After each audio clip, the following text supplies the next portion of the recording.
I'm the developer of Linguistic Genomics, which was the first platform on which you could determine the intent of communication rather than the literal artifact of communication. But we've also used that technology for a number of other applications in defense and intelligence and finance. And most notably, in the early 2000s, my company was responsible for bringing down what was at the time one of the largest tax frauds in U.S. history. We maintained a series of inquiries into every individual, every organization, and every company that is involved in anything that either blurs the line of biological and chemical weapons or crosses that line in any of 168 countries. In 1999, there were 1 million patents digitized by IBM, and those 1 million patents were the first time human innovation had been put into an electronic digital searchable format. We took that information and we did a very simple exercise using our linguistic genomics technology, where I made the horrific assessment that approximately 1/3 of all patents filed in the United States were functional forgeries, meaning that while they had linguistic variations, they actually covered the same subject matter. In 1999, patents on coronavirus started showing up, and thus began the rabbit trail. March 2003. Panic grips Hong Kong as a deadly new virus sweeps through the city. In 2003, the Center for Disease Control saw the possibility of a gold strike, and that was the coronavirus outbreak that happened in Asia. They saw that a virus they knew could be easily manipulated was something that was very valuable, and in 2003, they sought to patent it.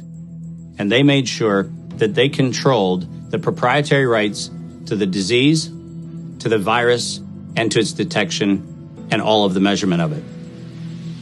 We know that Anthony Fauci, that Ralph Baric, that the Center for Disease Control, and the laundry list of people who wanted to take credit for inventing coronavirus were at the hub of this story. From 2003 to 2018, they controlled 100% of the cash flow that built the empire around the industrial complex of coronavirus. The World Health Organization has officially named the novel coronavirus the novel coronavirus outbreak. The World Health Organization has declared an international public health emergency.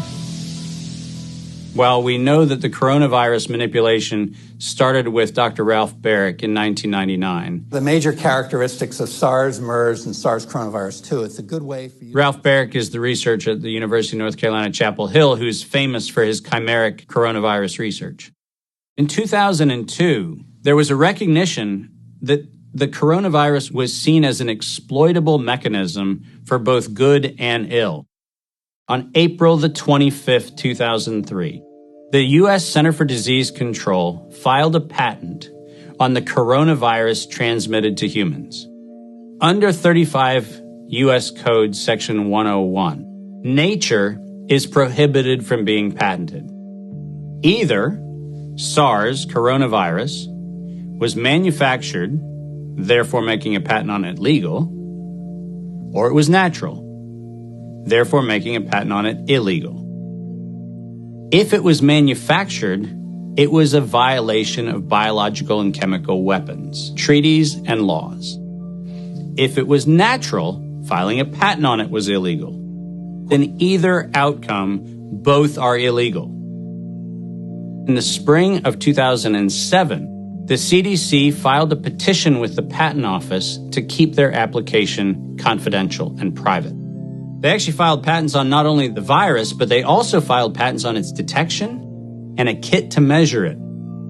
Because of that CDC patent, they had the ability to control who was authorized and who was not authorized to make independent inquiries into coronavirus.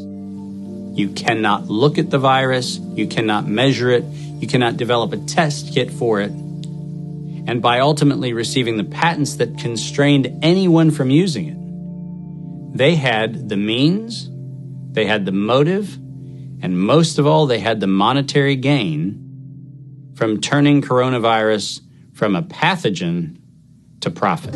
Developing and owning a coronavirus vaccine has become a biotech arms race with political overtones. This vaccine gold rush is starting to bother me.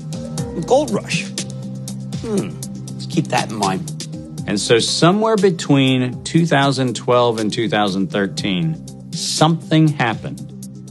The federal funding for research that was feeding into places like Harvard, Emory, University of North Carolina, Chapel Hill, that funding suddenly became impaired by something that happened at the NIH, where the NIH got this little tiny moment of clarity and said, I think something we're doing is wrong.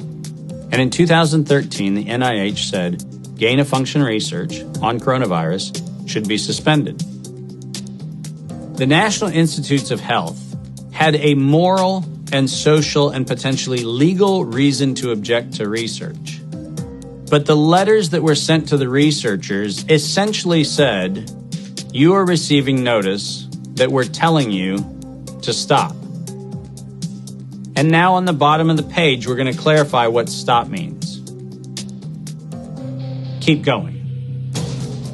But when the heat gets hot in 2014 and 15, what do? You offshore the research. You fund the Wuhan Institute of Virology to do the stuff that sounds like it's getting a little edgy with respect to its morality and legality. But do you do it straight way? No. You run the money through a series of cover organizations to make it look like you're funding a U.S. operation, which then subcontracts with the Wuhan Institute of Virology. The U.S. could say, China did it. China could say, the U.S. did it. And the cool thing is, both of them are almost telling the truth.